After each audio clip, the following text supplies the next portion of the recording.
Hello bachcho, the question says if A is a symmetry and B is skew symmetry matrix and A plus B is a non-singular and C is equals to A plus B whole inverse A minus B, then C transpose A minus B times of C equals to A plus B, A minus B, A and यहाँ पर B. तो यहाँ पर question कह रहा है हमसे कि A आपका एक सिमेट्री मैट्रिक्स है, दैट मीन्स A का ट्रांसपोज A के बराबर होगा एंड B आपका स्क्यू सिमेट्री मैट्रिक्स है, यानी कि B का ट्रांसपोज माइनस B के बराबर होगा और A प्लस B आपका नॉन सिंगुलर है. इसका मतलब ये हो गया कि A प्लस बी जो आपका मैट्रिक्स होगा इसका डिटर्मिनेंट 0 के बराबर नहीं होगा. हमें C की वैल्यू गिवन है और हमें ये फाइंड आउट करना है.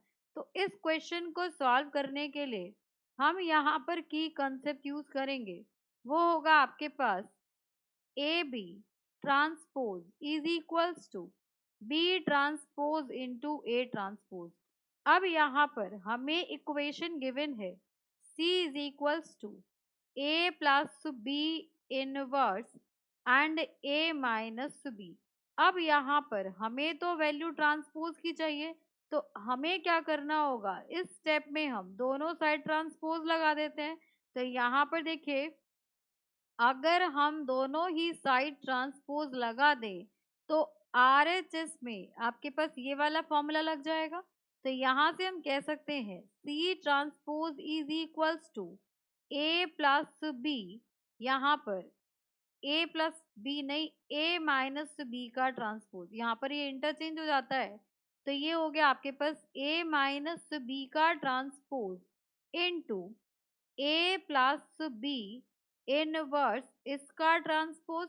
अब इसको हम लिख सकते हैं A transpose minus of B transpose and यहाँ पर हम लिख सकते हैं A plus B whole transpose and whole inverse. अब इसको सॉल्व करेंगे तो यहाँ से आएगा आपके पास C transpose will be equals to A का ट्रांसपोज A सिमेट्री मैट्रिक्स है तो वो A होगा और B का ट्रांसपोज B आपका स्क्यू मैट्रिक्स है तो यहाँ से आपके पास माइनस B होगा. तो C transpose will be equals to A and यहाँ पर आपके पास ऑलरेडी माइनस B है तो B का ट्रांसपोज माइनस B होता है, तो यहाँ से आपके पास प्लस B हो गया. और यहाँ अगर हम बात करें तो ये हो जाएगा आपके पास A transpose plus B transpose in whole inverse. अब इसको हम सॉल्व करते हैं, तो इसको हम सॉल्व करेंगे तो यहाँ से हो जाएगा C transpose will be A plus B and ये हो गया आपके पास A minus B whole inverse.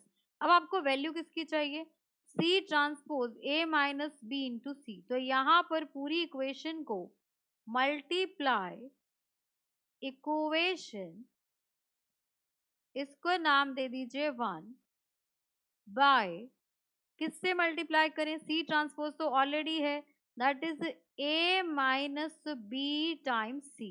तो यहाँ पर जब आप मल्टीप्लाई करिएगा तो देखिए क्या आएगा, C transpose A minus B and यहाँ पर C आ गया.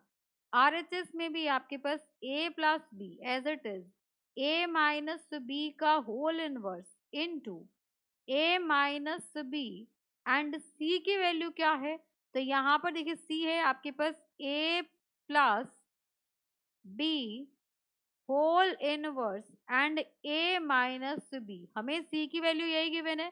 तो अब देखिए यहाँ पर A plus B and A plus B का होल इनवर्स, हमें एक आइडेंटिटी और पता है कि अगर आप A इंटू ए इनवर्स करेंगे तो ये आपकी आइडेंटिटी मैट्रिक्स हो जाएगी. तो यहाँ से और यहाँ से आपके पास आइडेंटिटी मैट्रिक्स आ जाएगी और आपके पास A माइनस बी इनवर्स और A माइनस बी यहाँ से भी आपकी आइडेंटिटी मैट्रिक्स आ जाएगी. तो यहाँ से हम कह सकते हैं C transpose A minus B times of C will be equals to A minus B. तो यहाँ पर आपका A minus B option number B है. So for this question, option number B, A minus B is the correct answer. Hope you understood it very well. Thank you so much. Best of luck.